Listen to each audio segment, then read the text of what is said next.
I wanted to make sure that my timing was correct because this been from since I was like 5 years old. Okay. Right? So in my mind, I remember at one point the pigs, right?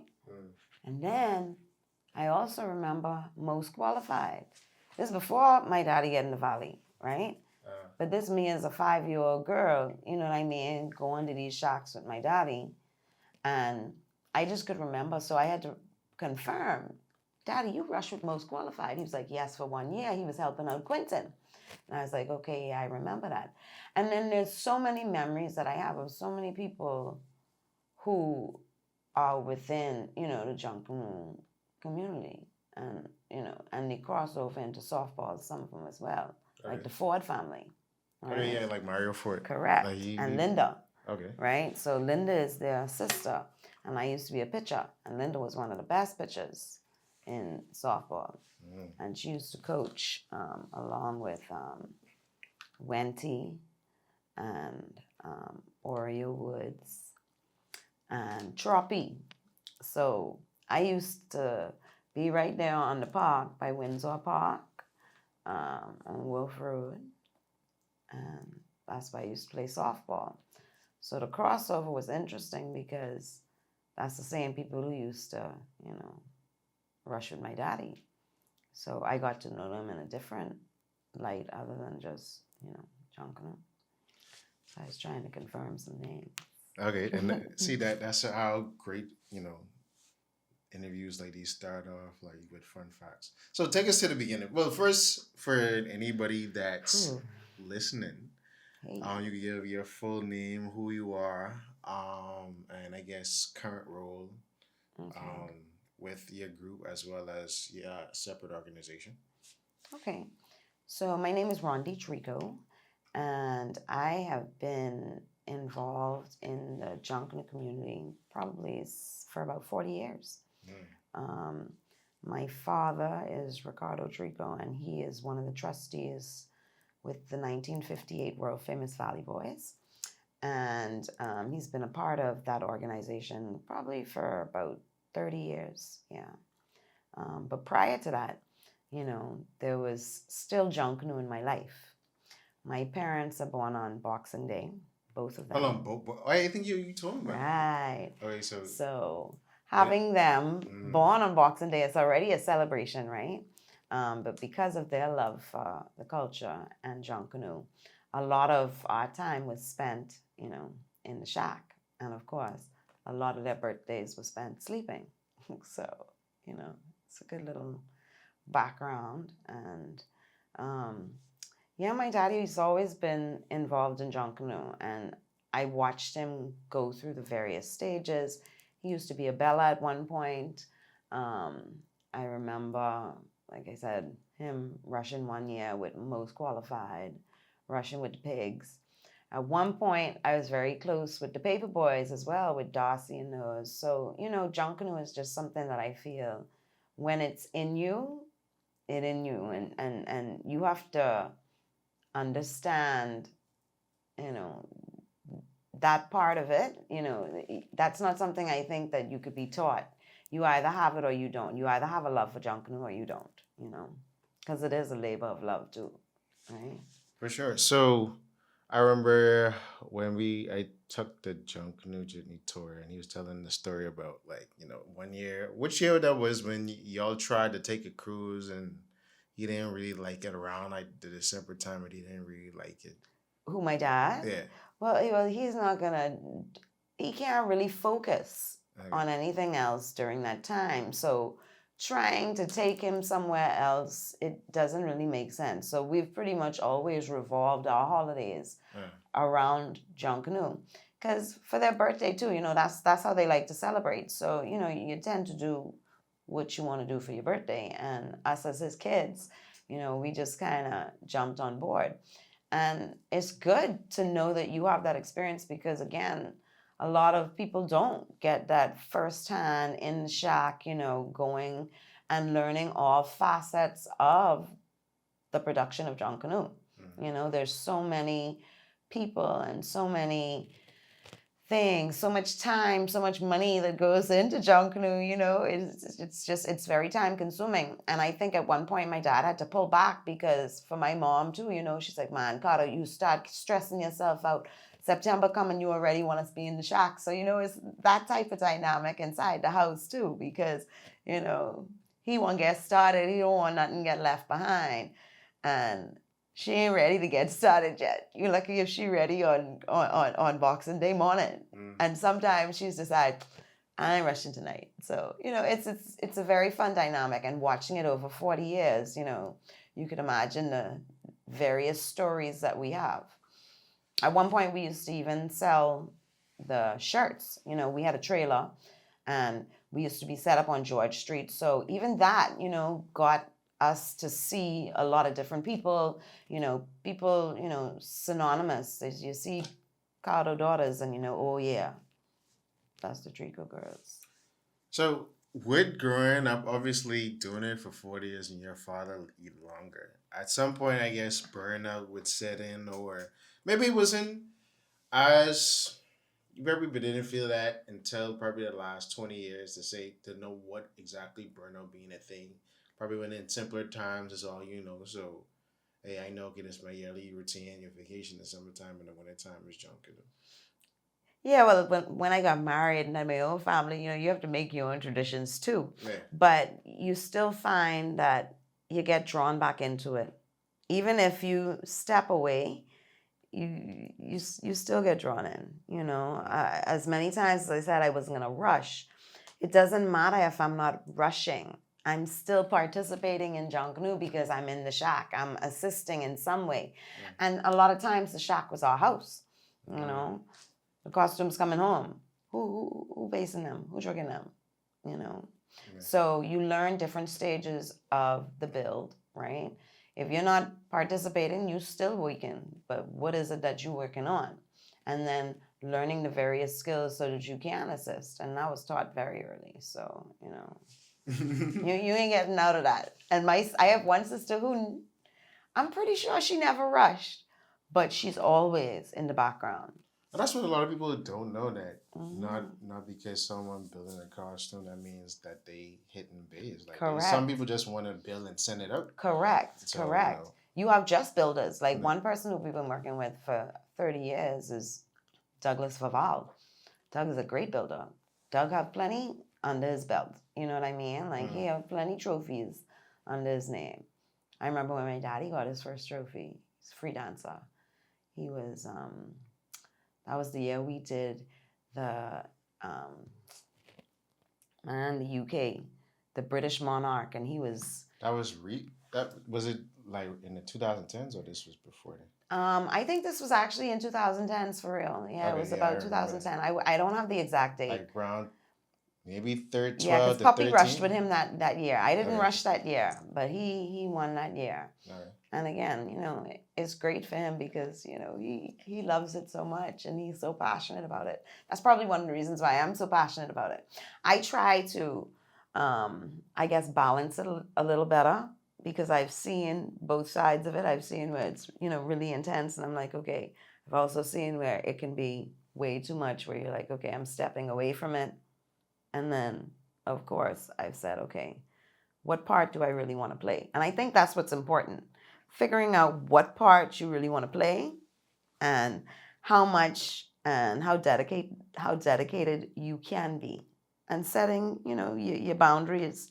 Because Junkanoo, like politics, you know, them kind of things, you have to be careful. Yeah, I told people, right? I said, because, you know, with the latest fiasco, and then people was like, well, why are they so emotional? It's like, bro, you would be emotional if you put a lot of money and time into something for decades. Yeah. And you ain't looking to get nothing out of it, so you completely invested. So when someone starts to tamper with that, you're going to be highly emotional about it. Of course, you know, and that speaks, even in this, you know, crazy season that we have going on, you could see how passionate our people are about these things. So again, sometimes I have to be careful because, you know, you're sitting there at a table and you want to have a conversation, but because of the passion, it can be taken in the wrong way because people can get offended, because you want to stand your ground, but at the same time, you want people to be respectful of what is right, and you want to stand up for, what you believe, because everybody has their own truth and everybody has their own story. So that's why I try to, be very careful the conversations I get into with Junkanoo, so that I don't, put myself on the chopping block, so per pulled se. in and Yeah, man, you don't want to get pulled into those things and then be labeled as something that you're not, just because you have so much, passion about this. I don't get paid for this. Yeah. You understand? You understand? So Yeah.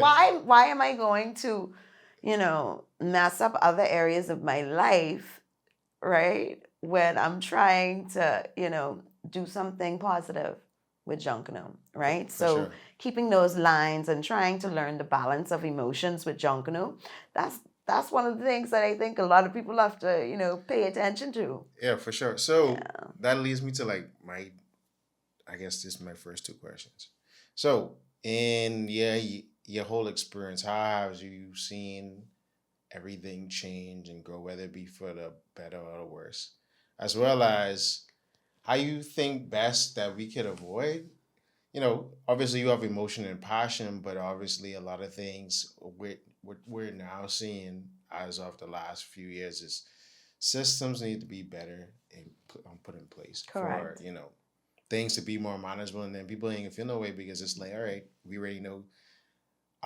It's not up to anybody's interpretation. It's already Right. proper documentation of how this supposed to be. This is the guideline. All right, when this happened, we go to a rule book. Okay, boom, boom, boom, boom. Nothing is vague and ambiguous. It's detailed and to the point. Well, I don't think we have much control over that as the people who are participating in Junkanoo, right? But even to be into things like, let's say for instance, like one idea, I had a conversation with Kool-Aid years ago, and I was like, yo, it'd be good when every group gets to the point where it becomes an institution. And when I say institution, okay, you have this membership, and then you have the membership could, you can probably tie it to a credit union and do all this other infrastructure Right. type of things. Well, that's really what it's supposed to be. And a lot of people don't realize that most of these groups do have memorandums of association. A lot of these groups do have these documentation. They're public record. You can go and see them if you would like to. You know what I mean? So I think that that's a part of it too. Everybody has to recognize that it is a business, right? You have businesses and you have nonprofit organizations. Then you have companies, right? So you have different ways to do business in this country. Now, you have twofold. A lot of things were done by paper in the past, right? We've found a lot of technology. You were asking about the progression of, of Junkanoo as a whole, and how we've either gotten better or gotten worse. But as a country as a whole, we're trying to modernize. We're trying to, put things in a more computerized, systems, right? We're trying to put better standard operating procedures in place so that we can have these rules and regulations, and so that we can have straight across the board.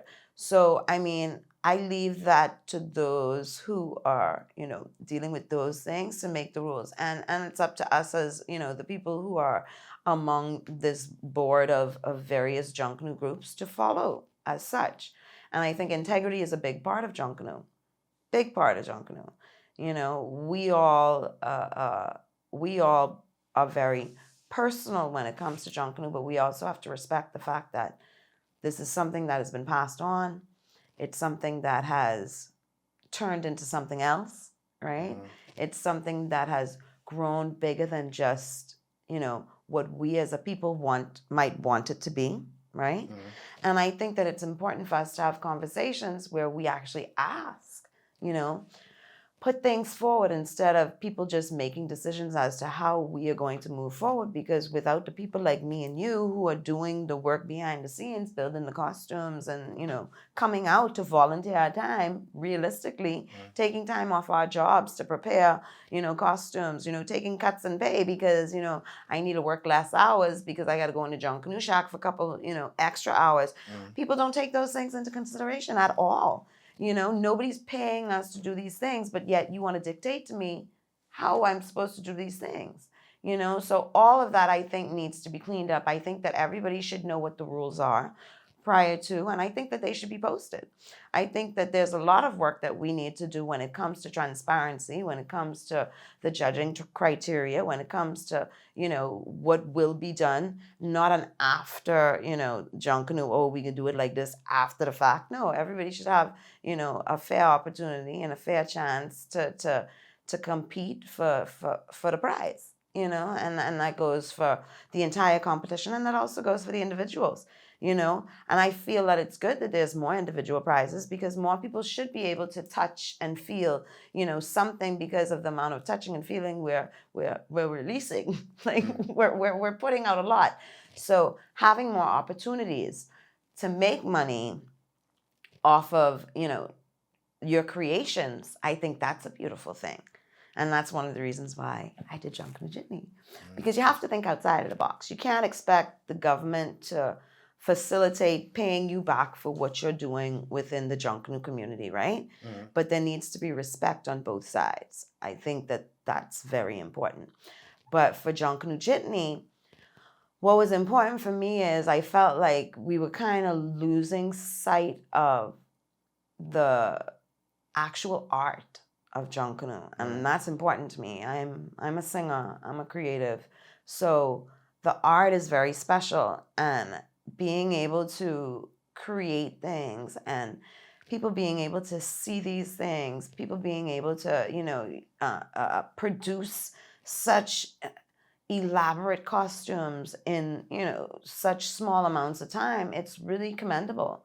And I think the original art of pasting, the original art of fringing, the various effects that you could create, Junkanoo went from 2D to 3D. It's now, I could hardly see gray paper.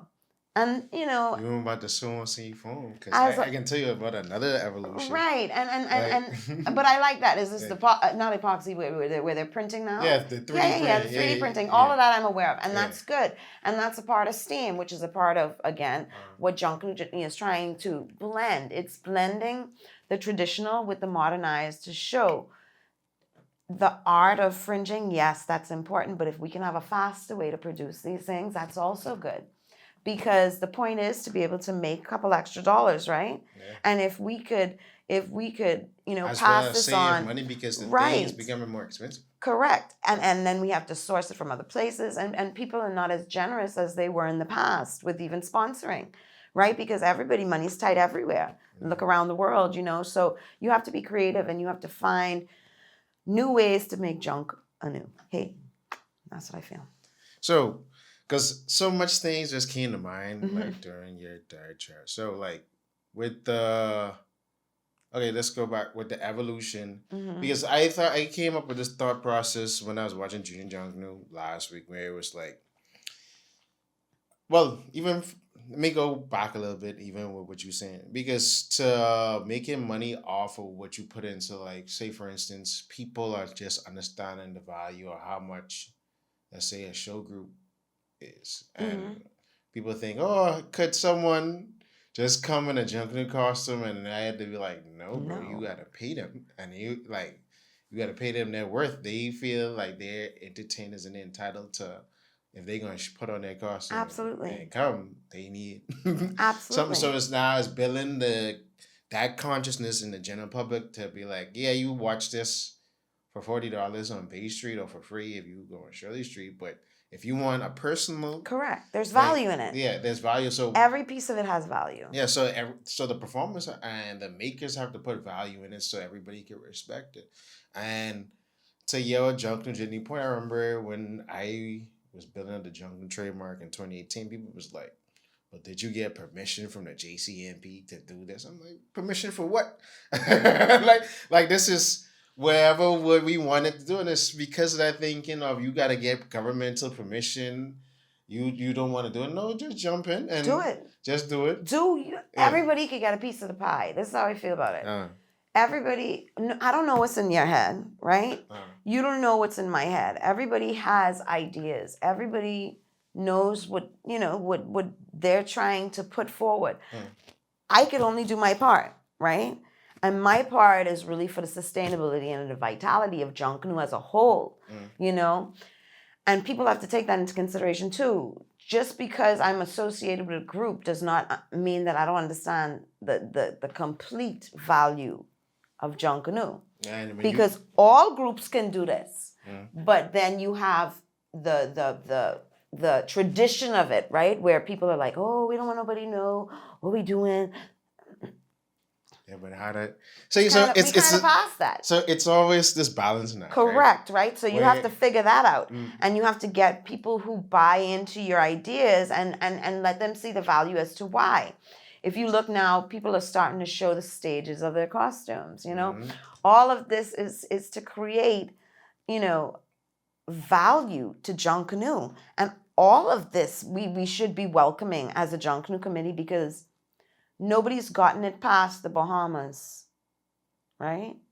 What's happening now is people all over the world are seeing Junkanoo. People all over the world because of how we are now covering it. Correct.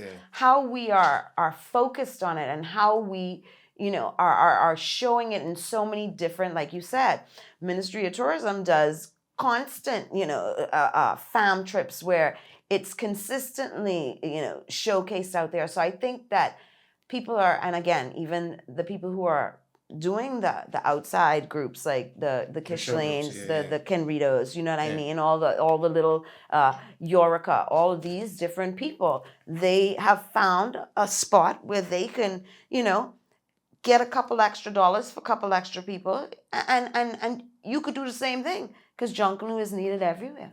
Yeah. Right? Everybody want a piece of Junkanoo now. People going, you got Rico off in Charleston in South Carolina.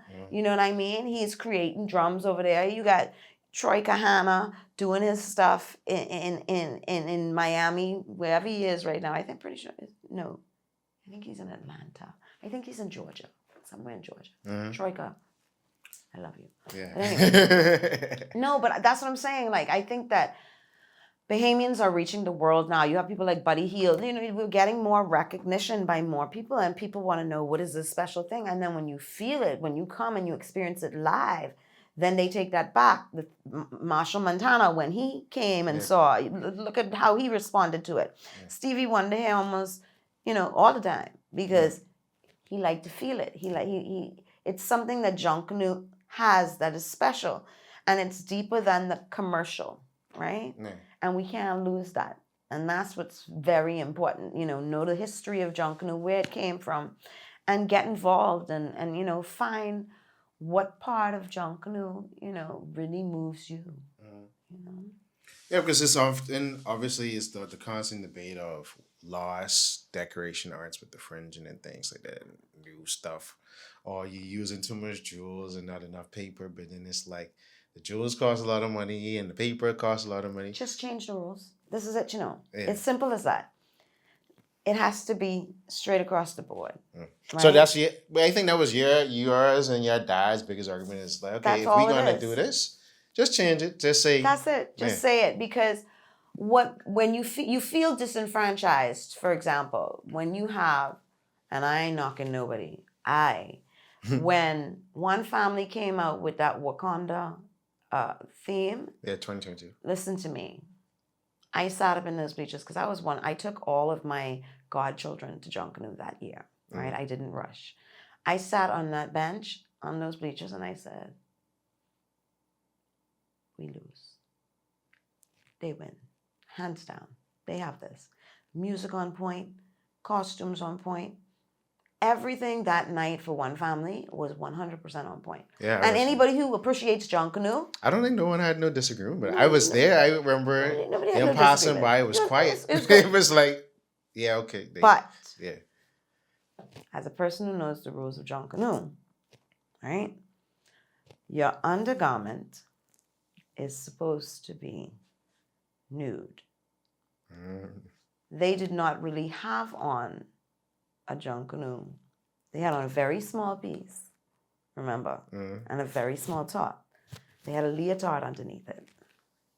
And the consistency of that, right? The artistry of that, just think about it. Everybody's wearing exactly the same thing. Everything looks the lines are perfect, right? Everything is going to be perfect because they had an extra element. Now, I don't know if they were penalized for having, the undergarment on, but everybody loved it. I think that changed up everything. You see what's happening now? Yeah. Everybody got on but that morning changed a lot. That morning changed a lot in Junkanoo. Yeah, because it changed how people was like, and me and Pop talked about this 2 years ago, where it was like, bro, if your girls ain't solid, and like the girls sort of set the tone for everybody else. So like, it changed to how people was consuming. The mindset of it. So a minute, like, so. And obviously, that coming off of that 2-year hiatus, so it was like a refresh. Correct. It was really big. It was and nobody had really done anything like that. It was fresh. And then, of course, Black Panther just come out. All of that, just the dynamics of it, the relevance pandemic, of it, all of that. It was just so much going on. I think it really created a backbone for them for that particular parade. Yeah. But again, consistency, right? But that chain, everybody, girl, they ain't have that solid. Like everybody just was like, "Oh, that's how they want." All right, change. It just hasn't. But it was nothing done on paper. Everything was just like, okay, now we know how we have to come. Then came the painting of the faces, things like that. You know what I mean? All of those things were added on. Now, penalizing for painting your faces or anything like that. I'm just saying that people started looking outside the box a lot more, right? People started using different materials differently. I remember, again, one family did it. I think it was an underwater theme. And some of the stuff that they used for their jellyfish and stuff, I was like, wow, that's creative. And then they also had a woman with a wedding dress made out of paper plates. That stood out to me too. Right. They had a lot of really nice, innovative, different things that you didn't see, come on Bay Street before. So I wish that there would be a lot more for creativity, things like that, right? When people come out with something really spectacular. Another Junkanoo night that I remember is when I think it was Robbie Robinson, and I think his name is Charles Johnson. I might have Charles' name wrong. But anyway, they did the 20-foot men. And they were walking with the men coming down Bay Street. Yeah. I don't know if you remember, but they were down at the bottom, but the body pieces were 20. I remember that. And it was 3 guys up at the front. Oh man, it was stuff like that. And you're like, wow, this is what you look for. Or even with the 3 men in the tractor thing. So you have one man in the middle and then there's 2 other men, one in the back. Correct. It's just the innovation of it, I think, is just so beautiful. And I think that that's the places where a lot of people get missed. That's the things that we're looking for in Junkanoo. Something that can be a wow factor. Because everybody's done everything before, right? Everybody say, oh, we always recycling the same old themes. Oh, we always doing this. oh, they can't come up with nothing new. But again, people have to remember the construct of Junkanoo too is it's Junkanoo. So we are recycling costumes, aren't we not? Yeah. We're not trying to create more mess, but we are trying to restructure certain things that might have been used in places before. And yes, it determines the level of laziness sometimes too, I think. Yeah, but that's why that's why you lose. I think, and I told my boy Sean, that's where I got the headpieces from. I was like, shout out. when people start 3D printing, that can change everything. Oh, yeah. Because then you can start adding the robotics. But they've already started, yeah. But when the whole 3D that printing, is going to be amazing. Listen, I watch stuff in Brazil. There was this one thing that I watched. I was like, I doing that. I doing that. Yeah. I ain't gonna say what it is because I don't want y'all to know what it is. Anyway, but I'm always looking for creative things. You know, as a creative person, you know, you like to see what the industry is coming up with. You want to see, you know, what's the relevance. You want to learn, you know, can I do something better? You might have been doing something a certain way, and now, you know, it's just something that has been created that just makes it in a snap. Why wouldn't you use those things? Why wouldn't we, you know, it's kind of. Yeah, because you could 3D print rubber, you could 3D Right. print like beads and all that stuff. So, But remember, part of this we started with was community. yeah, so changing the Right? rules and saying, hey, I mean, I think it probably gonna come a point when people, all these things, how they're being consistently used, someone gonna have to be like, okay, well, instead of having a this. yeah, This is what we need. The old people and the young people. This is what we need. Because the young people has this new technology and expertise, and the old people have the tradition. And I think we need that cohesive collaboration between the two. And I think what the older generation needs to recognize is that they could learn a lot about what's happening in the world today from these younger generation of people coming in. So you have to welcome that, right? Not be so traditional. Accept the fact that these kids might be coming in with something that might look a little different, but okay, the way they're doing it does make our job a little easier. So I think that's important for a lot of the leaders of the groups, like having the ability to bridge the gap between the young people and the older people so that they could get the best of both worlds, you know? Because that can lead ultimately to disenfranchisement, because it's if it's people seeing tech, understanding we get through producing it, but being rejected, they can start resentment and start correct. Because then it's like, okay, well, if they doing it and they winning and you stopping me from doing it, we ain't doing nothing. Like, or they might just create another group and start with that, and then they'll be the innovators of something, and you get left behind because you weren't willing to accept the conversation and recognize that things are going to mosey along whether you want them to or not. So we might as well figure out how we can use these things to better the product, to you know, to give us a more consistent, you know, more less, you know, time away less from your friction. family, less time. Like with this, you're actually fixing some social ills, you know, that might have been problems in people's houses because of the fact that we need to get this Junkanoo piece finished. But now, if you have a more a faster way of doing that, man, you know, many wives can be happy. What? You know what I mean? And I know that because I've seen it. You know, I've seen the frustration of my mom with my dad out. I've seen the frustration in my own life because I won't be home making dinner. My daughter born on Christmas Day. Oh, wow. So how you think this is be very difficult for me? Very difficult, you know? So Justin, sometimes I just sit there and say, you know what? I'm not going to do it tonight. Because you have to, again, find that balance. So is Junkanoo Jitney sort of part of, I guess, I want to say exit strategy. It's more so like, hey, I've been doing this for such a long time. Let me find a way to where reclaim some of that time with the knowledge and expertise I have, but still pushing the culture forward. Correct. And I think that's important too, because generations will come and go. It's only what you do, you know, to keep those coming behind you that will keep the legacy going. So the whole idea, I ain't gonna ever stop rushing. You know, I just gonna be more selective in when I rush, and you know what I mean, and try to be a more productive part of the Junkanoo element and not so much the group itself, right? I'll always be a part of the group. I'll always support the group. But how can I support the group if I can't support yourself? And in supporting myself, you know, we all win, you know? So doing this was to help create another way of sponsorship for the Valley Boys as well. You know what I mean? That was my way of giving back, right? Because I do a stipend, you know, I'll give a stipend to the shacks because I'm coming in there and you're showing these people, you know, daily things. So it's not, I don't expect this to be done for free, but these are nonprofit organizations. So you have to find creative ways to pump money into these Junkanoo groups.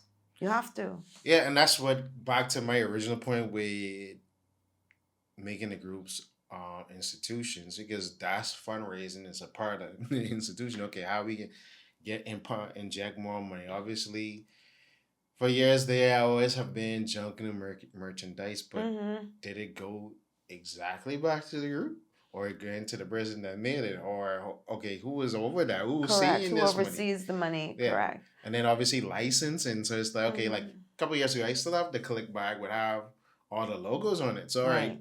Click is the biggest one. So all right, we blind them. But what if someone else have another idea like that? I remember Bahari had Junkanoo Mm-hmm. shirts at one point. Right. So it's like, okay, why Who these? gets the revenue from it? Yeah, why That's more more of the stuff? intellectual property. That's more of our law. Yeah. So So it's now it's like, okay, how could more of these opportunities be more present?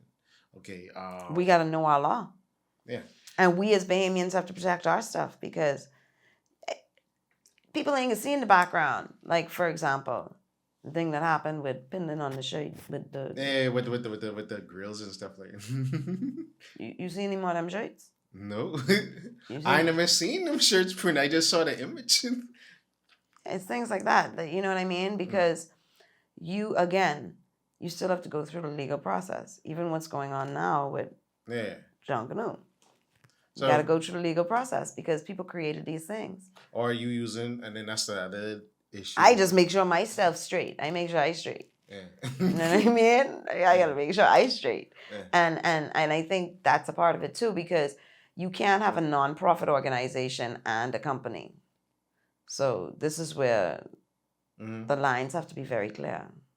Yeah, for sure. And then with the invention of AI and stuff like that, things can get really murky if you don't have this documentation in place. Because now anybody, if it ain't no paperwork to back whatever you claim, And if then, there's no yeah. what do they call it? Enforcement. Yeah. If there's no checks and balances, people are going to continue to do what they want to do because they know nobody's checking. So I think we as a people have to be more serious about that aspect of it as well. If we want stuff to happen, we have to make it happen. For sure. You know, we have to hold ourselves accountable. So why, I guess, touring with Junkanoo Jitney versus something, I guess, non-touristic, but then Junkanoo is a touristic. Well, this is really not touristic. Okay. Remember now. We take the kids into the Junkanoo Shack and show them how science, technology, engineering, arts, and mathematics apply to Junkanoo. So what I try to do is I try to give them an out-of-classroom experience. You know, sometimes when you're in class, you're doing math, you don't really know why. You don't know why. Why do I have to understand, geometry? When am I ever going to use geometry? And then you go in Junkanoo Shack and you go, oh, that's what I need geometry for. So for people who might not be math associated on paper, having that visual and recognizing that, okay, if I'm creating a person, let's say I'm creating a Junkanoo piece that requires 2 hands, a head, 2 legs, right? If the fingers off, let's take Kevin, for example. Everybody should know who Kevin is. The Saxons came out with a bird, and all the dimensions were off. It's not a good representation of what the Saxons would put on Bay Street, right? And it's the same thing with everything that you build. Everything has dimensions. If you're building an arm, you don't want one arm to be 4 feet and the next arm to be 3 feet.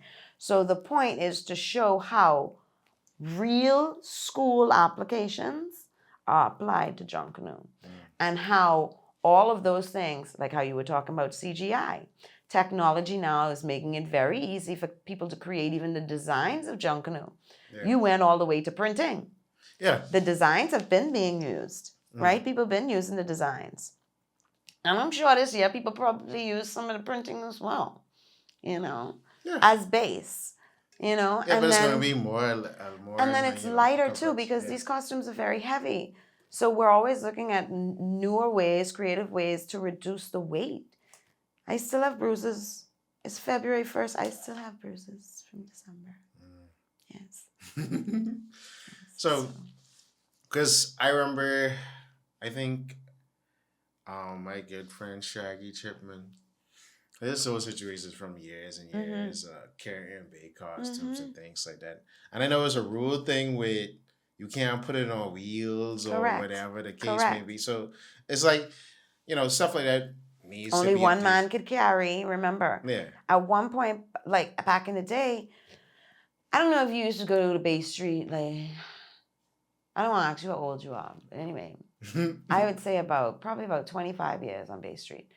You used to have these huge men, look like football players, who would have like the foam in their shoulders, and they would be carrying these big costumes, and it would be like five men standing there because the whole thing was you would walk under, you'd take it for like 5 or 6 steps, and you'd Yeah, climb yeah, out, and yeah. then somebody else would I go saw in. that recently. Yeah, Man, listen, they still use it. That's the only yeah, way to carry some of these costumes if it's a costume that requires you to carry it. yeah. And this is so if you could find something that's sturdy, that's less weight than these rods of steel that they making these frames out of, why not? But why is that even a rule to where someone have to carry Even that. it? Like All it's of like, this we could discuss. yeah, like, What's best for the person. Now we know it affects your back. This is just like in football. Now you know that they have concussions. Yeah, maybe we should put helmets on them. yeah. Things like that. We should learn from the things that have, cost us in the past. And we should make adjustments to make it better for the humans who are volunteering their time and spending their money. And their body. Yeah. So, what's next? How has Junkanoo Jitney, because you just launched it a few months ago? Okay, so Oh. I've been doing the market research for about 4 years, Mm. 5 years, right? I love Windsor. Windsor schools from since I started Genesis Academy, they've all been very, I guess, monumental in helping me to get to where I am today, right? Because they were kind of like the test market, and we had a lot of positive feedback from that. So I did it on a regular jitney. And of course, you want to make a statement, especially in the world we live in today. You want to have a brand. You want to make sure that people know what it looks like. Oh my gosh, you want people to get excited about it. So I saw this bus in my head. I kind of thought about the magical school bus, right? Like, And you should do that. That's hold what on. the We'll talk about that. Yeah, We'll yeah. talk about that later, Justin. I'll show you that off camera. Okay. But anyway, Yeah. so that's kind of where my head went with it, and I was like, wow, this would be really cool. So I spoke with an artist. I actually started with Kwaku, Sign Island. He's great. He's very good when it comes to creatives and when it comes to just young art. He's very supportive.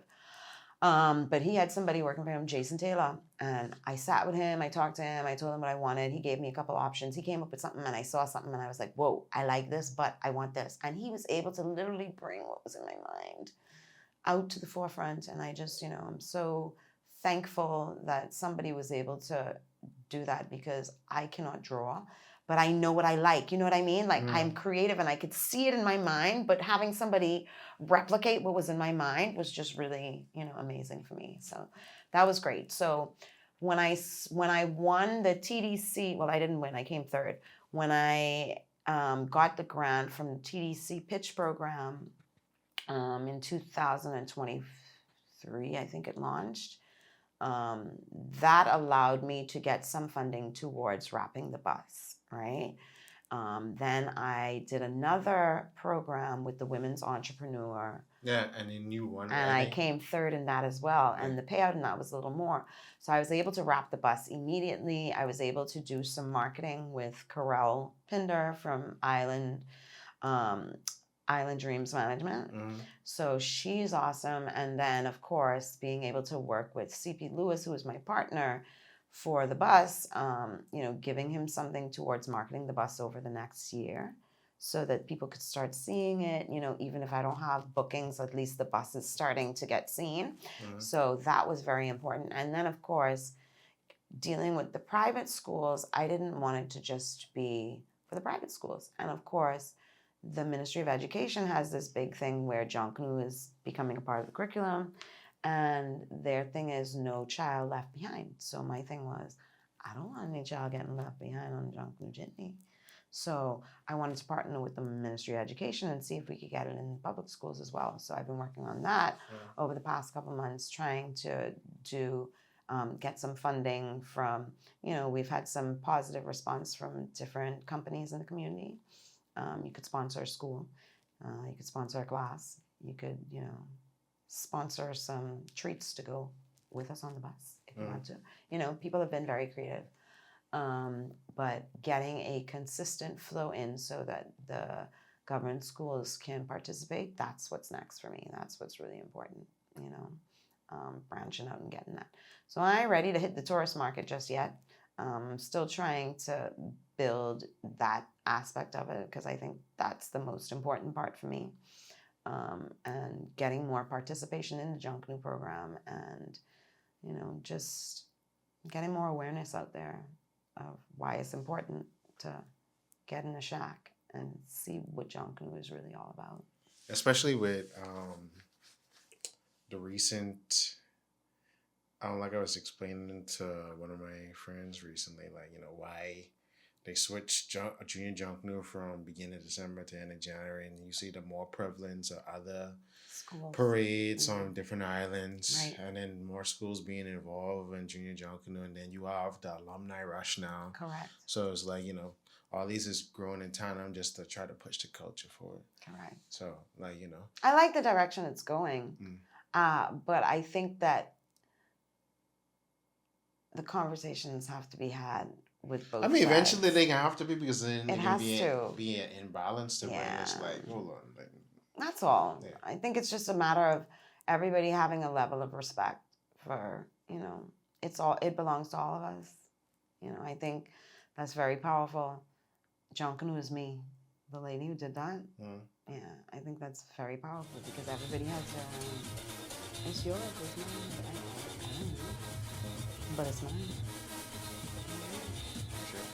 And with that, that's where we're going to end for today. Thank you so much, Rhondi, for joining us on Junkanoo Stories.